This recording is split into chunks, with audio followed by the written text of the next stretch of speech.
सगळे म्हणतात की SIP करण्यासाठी योग्य वेळ कोणती ऍक्च्युली तुम्ही ज्या दिवशी चालू कराल तीच योग्य वेळ. तुम्हाला मी एक उदाहरण देतो. माझे एक क्लायंट आहे, तर ते दोघं पार्टनर होते, आहेत म्हणजे अजूनही.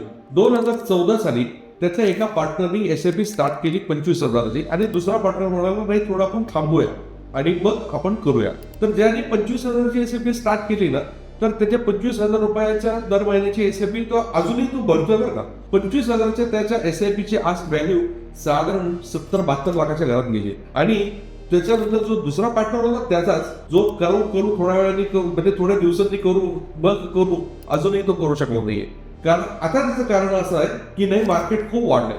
फ्रेंड्स, तुम्ही सुद्धा जर SIPच्या बद्दल असंच करत असाल आणि तुम्हाला जर वाटत असेल की बाबा आत्ता राईट टाइम आहे किंवा आता ही योग्य वेळ नाहीये, तर हे सगळे तुम्ही चुकीचे भ्रम आहे. तुम्ही कुठलीही गुंतवणुकीमध्ये तुम्हाला जर चांगला परतावा हवा असेल ना, तर एक तुम्हाला मी जादू सांगतो. ऍक्च्युली जादू वगैरे काही नाही, फक्त एकच आहे, डिसिप्लिन आहे, शिस्त आहे. तुम्ही कधीच कंपाऊंडिंग जर तुम्हाला प्रॉपर हवं असेल ना, तर फक्त आणि फक्त डिसिप्लिन फॉलो केला की ऑटोमॅटिकली कंपाऊंडिंग होतं. तुम्हाला मी सांगतो, 25,000च्या हिशोबाने जरी तुम्ही साधं 10% हिशोबाने कॅल्क्युलेशन जरी धरलं ना, तर 10 वर्षांमध्ये तुम्ही 30 लाख रुपये भरता, ज्याची व्हॅल्यू 50-52 लाख रुपये होते. आणि तेच जर तुम्ही कन्सिस्टन्सी मेंटेन केली तर अमाऊंट ही जास्त सुद्धा होऊ शकते.